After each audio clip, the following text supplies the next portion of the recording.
মধ্যপ্রাচ্যে যুক্তরাষ্ট্রের কৌশলগত অবস্থান পরিবর্তনের ফলে এবার তীব্র আবাসন সংকট দেখা দিয়েছে। অনেক মার্কিন সেনা এখন হোটেল ও ব্যক্তিগত বাসাবাড়িতে আত্মগোপনে রয়েছেন।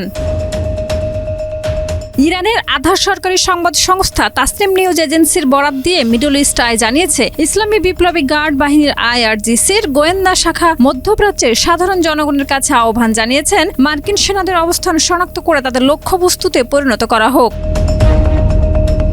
গোয়েন্দা সংস্থার এক বিবৃতিতে বলা হয়েছে, হাজার হাজার মার্কিন সেনা হোটেল, ব্যক্তিগত আবাসন বা বাসাবাড়িতে অবস্থান করছেন। তারা স্থানীয় জনগণকে সতর্ক করে বলেছেন, আমেরিকানদের আশ্রয় দেওয়া এড়িয়ে চলুন এবং তাদের থেকে দূরে থাকুন। তাদের অবস্থান আমাদের কাছে পাঠানো আপনার ঈমানি দায়িত্ব। এদিকে ইরাকের কুর্দিস্তান অঞ্চলে হামলায় ফ্রান্সের একজন সেনা নিহত এবং আরও কয়েকজন আহত হয়েছেন। আহতদের অবস্থা গুরুতর। ফরাসি প্রেসিডেন্ট ইমানুয়েল ম্যাক্রো এ তথ্য নিশ্চিত করেছেন।